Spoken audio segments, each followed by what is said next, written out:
Hello, my friend. I am very glad you are here today. Find a comfortable place, take a slow breath, and let us travel together through one of the most remarkable stories in human history. Today, we journey to a group of islands at the edge of Asia, a place of mountains, forests, volcanoes, and endless seas, a place we now know as Japan. But the Japan we know today did not always exist. There were no bullet trains, no skyscrapers, no global companies, no modern cities filled with bright lights. Long ago, these islands were home to small villages scattered across the land. People lived simple lives. They fished in the sea. They planted rice in muddy fields. They built homes from wood and straw. Life was difficult. Storms arrived without warning. Earthquakes shook the ground. Volcanoes erupted. Nature was beautiful, but it was also dangerous to survive. People learned to work together. They respected the world around them. The mountains, the rivers, the forests, the wind. They believed spirits lived within nature. Spirits they called kami. Every waterfall had a spirit. Every ancient tree had a spirit. Every mountain carried a sacred presence. Nature was not something to conquer. It was something to respect. For generations, these villages remained small, separated by mountains, separated by distance, separated by rivalries. But slowly, something began to change.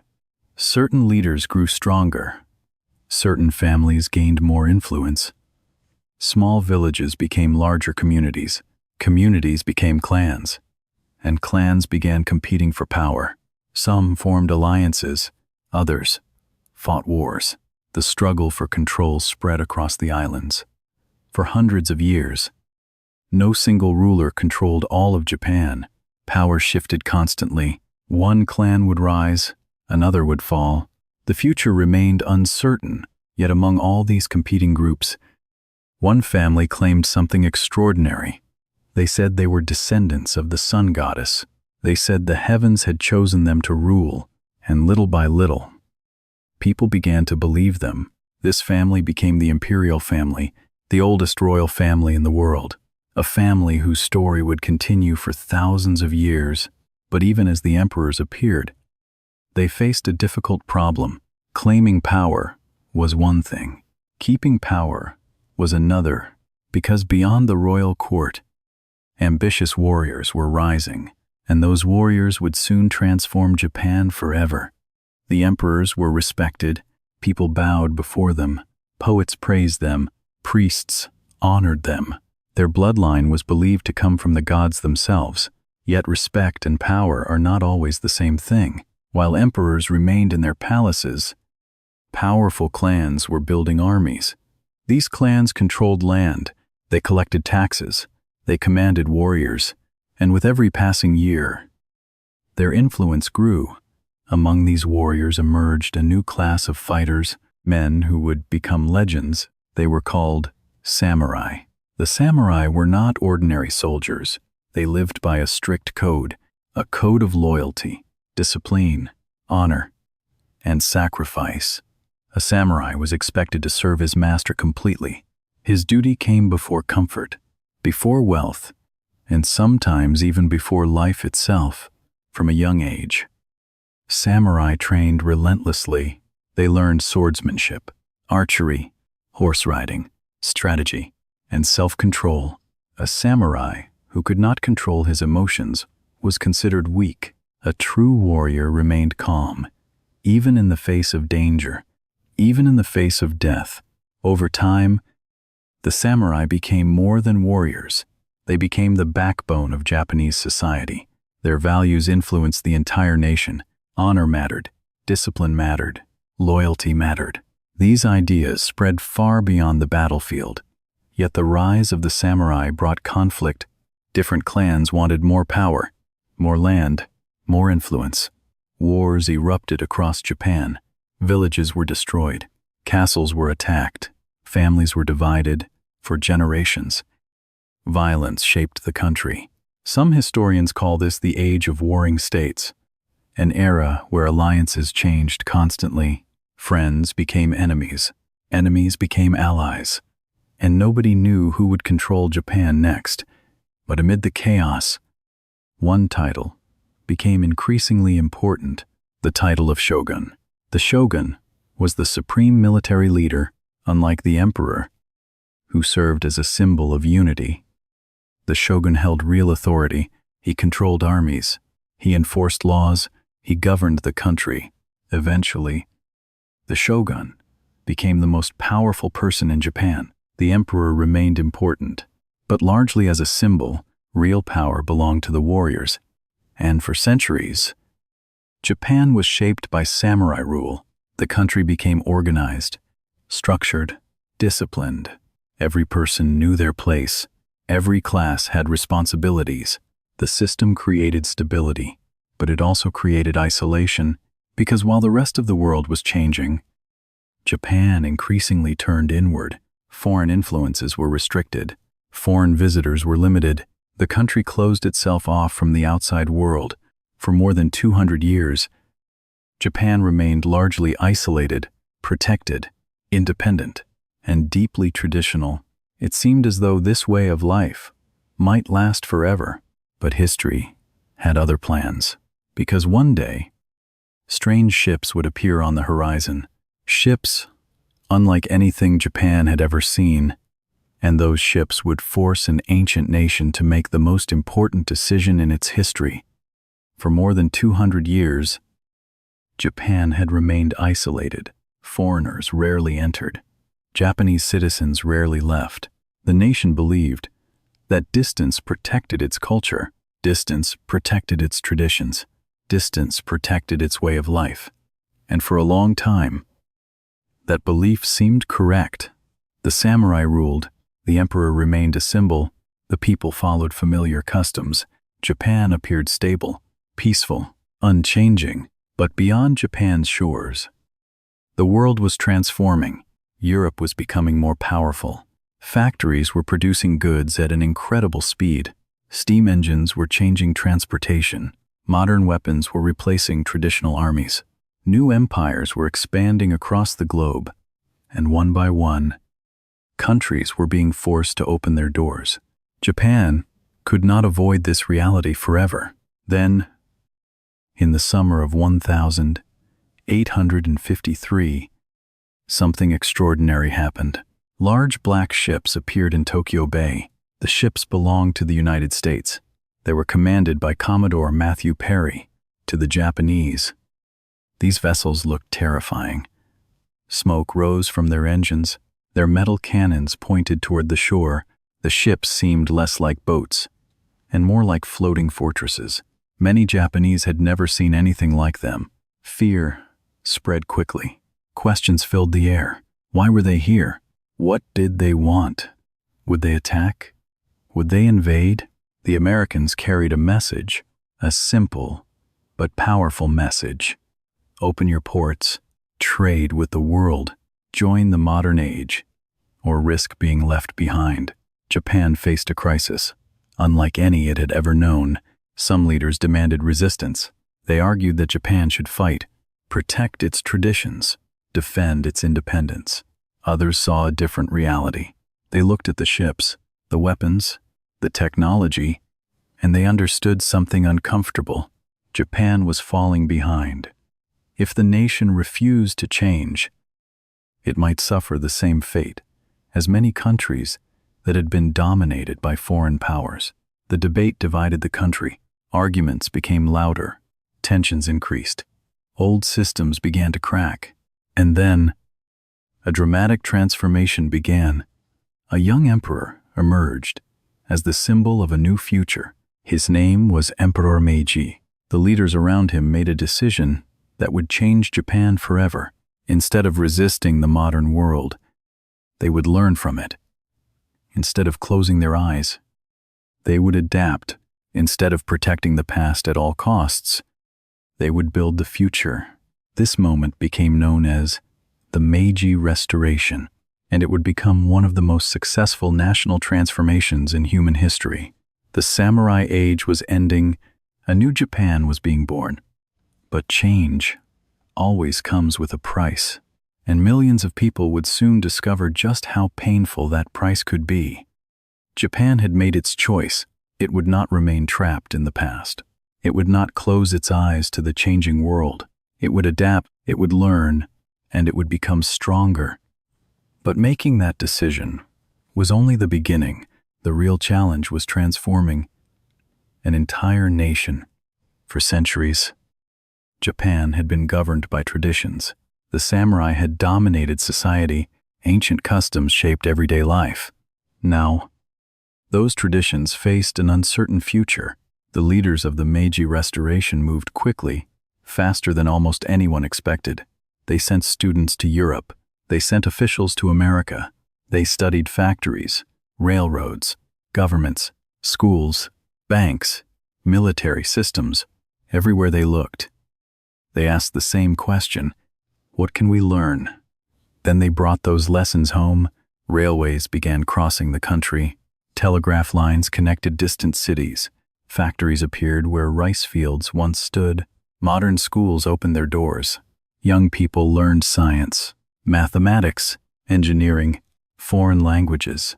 For the first time, Japan was preparing an entire generation for the modern world. The military changed as well. The old samurai armies disappeared. A modern national army replaced them. New weapons arrived. New training methods followed. Japan was no longer preparing for medieval wars. It was preparing for the future. The transformation was astonishing. Countries that had spent centuries industrializing watched Japan accomplish similar progress in just a few decades. Visitors from around the world arrived and stared in amazement. How was this possible? How could a nation change so quickly? The answer was discipline, determination, and a willingness to learn. Japan did not try to copy the West completely. Instead, it adopted useful ideas while preserving much of its identity. The Japanese remained Japanese, but they became modern Japanese. Yet not everyone celebrated these changes. Many former samurai felt betrayed. Their status disappeared. Their privileges vanished. The swords that had once symbolized honor were no longer necessary. Some accepted the new reality. Others resisted. A few even rebelled. They believed Japan was abandoning its soul. One of the most famous rebellions erupted in 1877. Former samurai took up arms against the government. For a moment, it seemed as though the old world and the new world would collide. And in many ways, they did. But the outcome was clear. The age of the samurai was over. The age of modern Japan had begun. The country continued moving forward. Factories multiplied. Cities expanded. Trade increased. Education improved. And year after year, Japan grew stronger. Then, the impossible happened. The nation that had once feared foreign powers became a foreign power itself, and the entire world took notice. Only a few decades earlier, Japan had looked at Western powers with fear. The black ships had exposed the nation's weakness.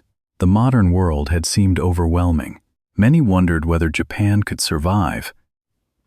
Now, the situation was changing rapidly. The factories were producing goods. The railroads connected cities. The military had become modern. The economy was growing. And confidence was rising. Japan no longer saw itself as a weak island nation. It saw itself as a rising power. A nation capable of standing beside the strongest countries in the world. But respect was not easily given, especially in the 19th century. The great powers of Europe and America respected strength, and Japan wanted to prove it possessed that strength. The first major test came in 1894. War broke out between Japan and China. For centuries, China had been the dominant power in East Asia. Its civilization was older. Its population was larger. Its influence stretched across the region. Many outsiders assumed China would win. They were wrong. Japan's modern army and navy performed far better than expected. The victory shocked the world. Suddenly, foreign governments began paying attention. Japan was no longer a student. Japan was becoming a competitor. But an even greater challenge awaited. A challenge few believed Japan could overcome. In 1904, war erupted between Japan and Russia. At the time, Russia was one of the largest empires on Earth. Its territory stretched across continents. Its army was enormous. Its leaders expected a quick victory. Most observers agreed. How could a small island nation defeat a giant empire? Yet once again, Japan surprised the world. Its military was disciplined. Its planning was effective. Its leadership was confident. Battle after battle, Japanese forces achieved success. Then came a moment that changed history. The Battle of Tsushima. Japan's navy decisively defeated the Russian fleet. The victory sent shockwaves across the globe. For the first time in modern history, an Asian nation had defeated a major European power. Newspapers around the world covered the story. Politicians discussed it. Military leaders studied it. People everywhere realized something important. The balance of power was changing. Japan had arrived. The nation that had once feared foreign influence was now influencing others. Its success inspired people across Asia. Many began wondering whether modernization was possible without becoming Western. Japan seemed to provide an answer. Yes, it was possible. The transformation appeared complete. The future looked bright. The economy was growing. The military was respected. The nation had achieved what seemed impossible. But history often hides danger inside success. And as Japan grew more powerful, new ambitions began to emerge. Ambitions that would eventually lead the country toward its darkest chapter. Japan had achieved what many nations only dreamed of achieving. It had transformed itself. It had modernized. It had defeated powerful enemies. And it had earned the world's respect. But success brought a new challenge. Ambition. The more powerful Japan became, the more its leaders believed the nation deserved a larger role in the world. Many looked at the great empires of Europe.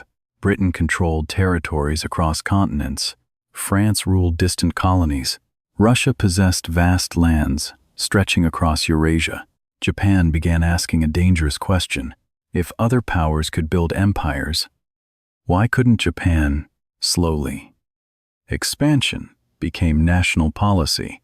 The government wanted more resources, more markets, more influence, more security.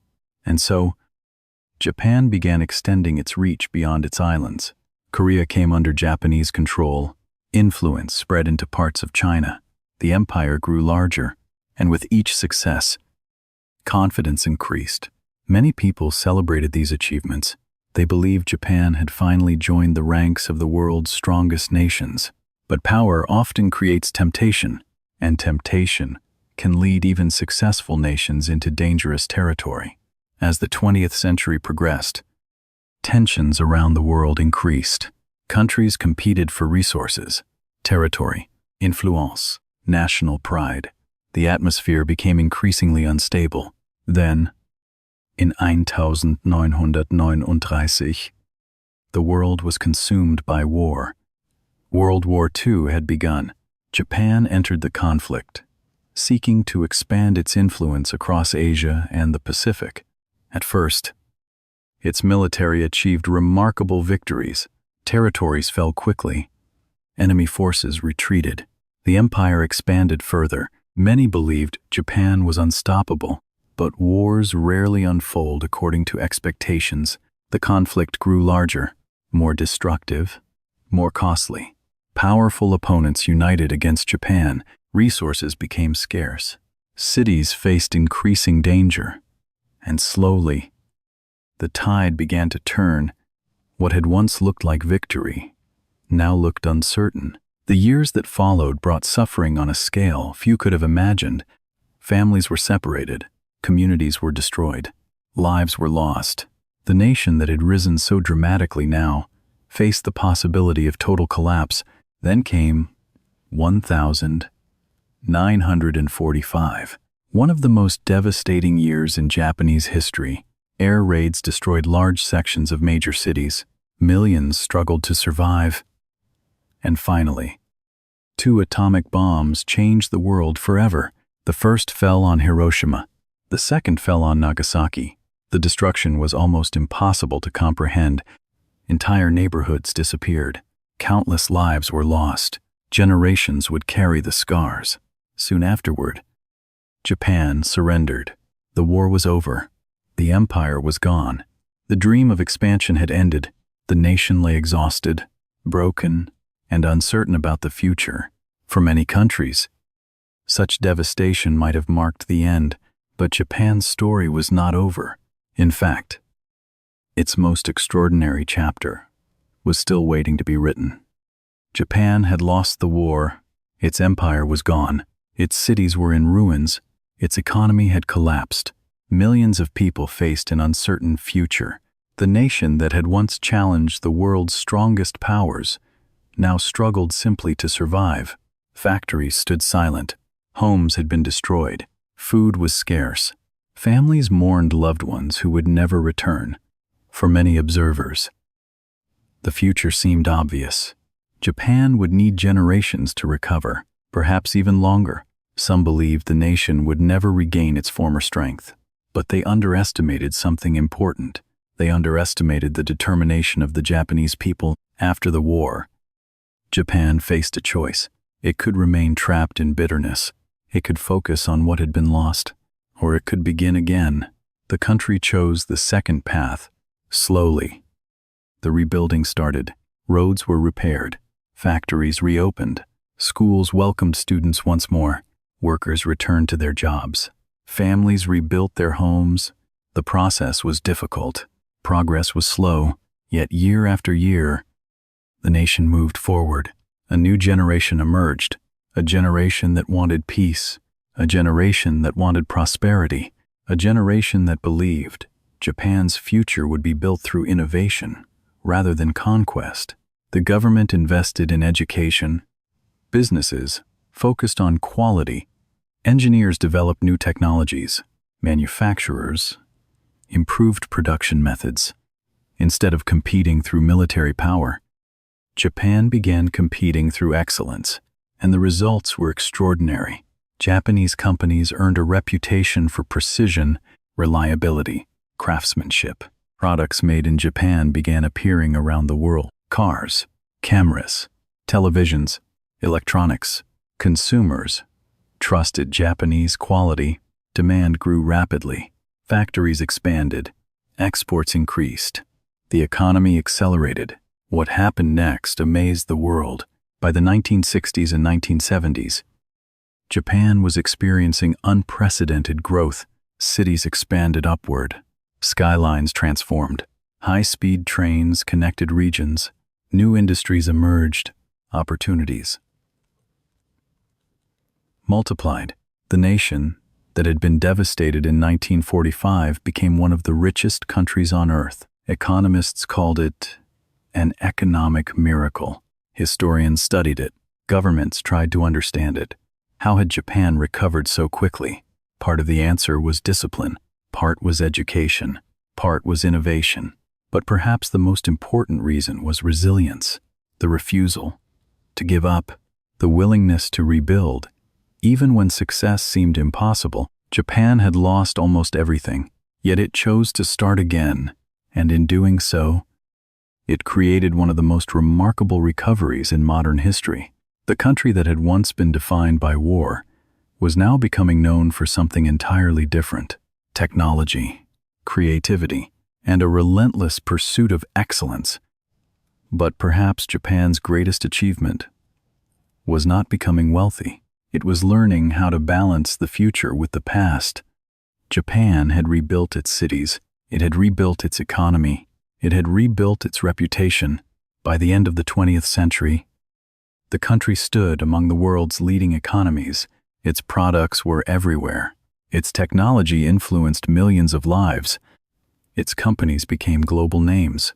From the outside, Japan looked like a symbol of the future. And in many ways, it was. Visitors arriving in Tokyo saw towering skyscrapers, busy train stations, bright lights stretching across entire districts, high-speed trains moving with remarkable precision. Advanced technology integrated into daily life. The country seemed to have stepped into tomorrow, yet beneath all that modernity, something older remained, something that had survived wars, disasters, revolution, and centuries of change. Japan had never forgotten where it came from. That is what makes the country so unique. In many places, modernization replaced tradition. In Japan, the two learned to live side by side. Ancient temples still stand among modern buildings. Traditional festivals continue each year. Tea ceremonies are still practiced. Historic shrines still welcome visitors. Families still celebrate. Customs passed down through generations. The past was not erased. It was preserved.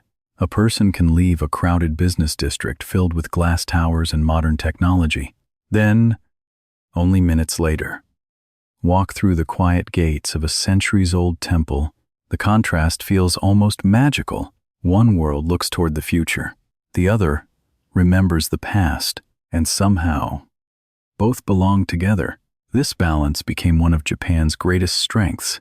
The nation learned that progress does not require forgetting. Innovation does not require abandoning identity. A society can move forward while still honoring its history. This lesson attracted admiration from around the world. Millions of people became fascinated by Japanese culture, its food, its art, its architecture, its literature, its tradition, its commitment to excellence. Japan became more than a country. It became an inspiration, a place where discipline, beauty, and innovation existed together, and perhaps that is why Japan continues to capture people's imagination today. Not because it is perfect, not because it never struggled, but because it repeatedly found ways to adapt without losing itself. The islands that once feared the outside world had become one of the world's most influential nations. Yet the most important part of Japan's story is not its wealth, not its technology, not even its global success. The most important part is the lesson it leaves behind. A lesson about resilience, a lesson about change, and a lesson about starting again. Japan's story is often told through wars, through emperors, through samurai, through technology, through economic success. But beneath all those events lies something deeper, something that appears again and again throughout its history. Resilience, the ability to continue after hardship, the ability to adapt when circumstances change, the ability to begin again when everything seems lost. For thousands of years, Japan has lived with uncertainty. Earthquakes shake the ground without warning. Typhoons strike the coast. Volcanoes remind people of nature's power. Entire cities have been destroyed by disasters. Yet each time, people rebuilt. Each time, they returned. Each time, they continued. This pattern appears throughout Japan's history. When foreign powers arrived, Japan adapted.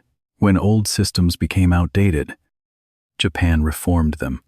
When war brought devastation, Japan rebuilt again and again. The nation faced moments that could have ended its story, yet somehow the story continued. That resilience became part of Japan's identity, not because the Japanese people never suffered, but because they learned how to move forward despite suffering. This may be the most important lesson in the entire story. Strength is not avoiding difficulty. Strength is surviving difficulty. Many people imagine success as a straight line, a journey without setbacks, without failures, without losses. Japan's history tells a different story. Real success often includes mistakes, pain, setbacks, and unexpected challenges. The measure of a person, ou une nation, is not whether problems appear. The measure is how they respond when those problems arrive. Japan responded by learning, by adapting, by rebuilding, and by continuing. That mindset transformed a collection of isolated islands into one of the most influential countries on Earth, not overnight, not easily, and not without sacrifice, but through persistence, generation after generation. Perhaps that is why Japan's story continues to inspire people around the world. Because deep down, everyone faces challenges, everyone experiences setbacks, everyone encounters moments when the future feels uncertain. Japan reminds us that those moments do not have to define us. They can strengthen us, they can teach us, and they can become the beginning of something new. The story of Japan is not really about a country. It is about what happens when people refuse to give up. When people think about Japan, they often think about technology. They think about fast trains, modern cities, robots, famous companies, or perhaps they think about samurai, ancien temple, cherry blossoms, and traditional culture. All of these things are part of Japan's story, but none of them are the most important part. The most important part is the lesson hidden beneath them. Japan teaches us that change is not the enemy. Many people fear change. They avoid it. They resist it. They hope life will remain the same forever. But history rarely works that way. The world changes. Technology changes. Societies change.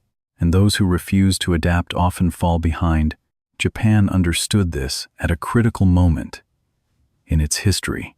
When the black ships arrived, the country faced a difficult choice: stay the same or change.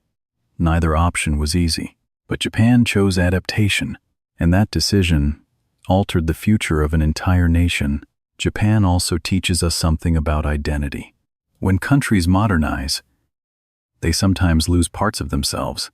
Traditions disappear, cultures fade, history is forgotten. Yet Japan found a different path. It embraced innovation without abandoning its roots. It built the future while remembering the past. This balance remains one of its greatest achievements. And perhaps there is another lesson, a lesson about failure.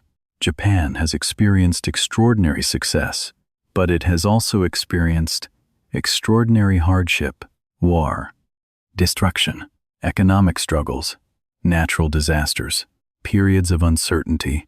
Yet none of those setbacks became the final chapter. The story continued, because failure is not the opposite of success. Sometimes, failure is part of the journey toward success. Japan's history reminds us of that truth. Again and again, generation after generation, the country faced difficulties. And again, it found a way forward. Perhaps that is why so many people admire Japan today.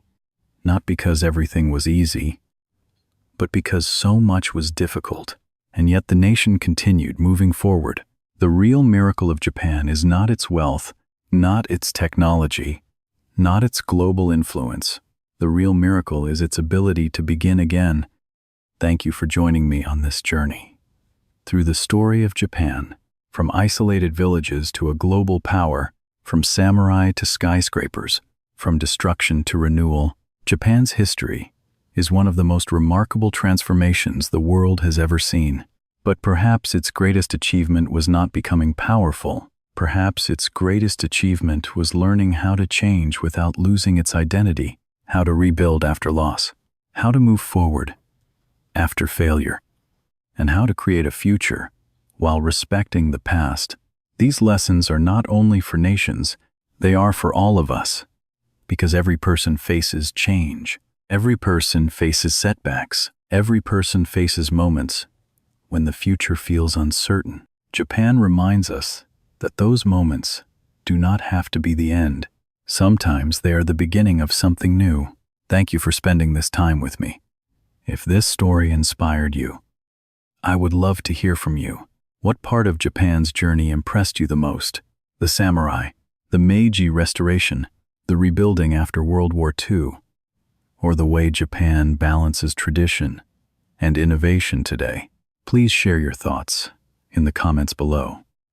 And if you enjoy learning English through powerful historical stories, be sure to subscribe and join us again. There are many more incredible journeys waiting to be explored.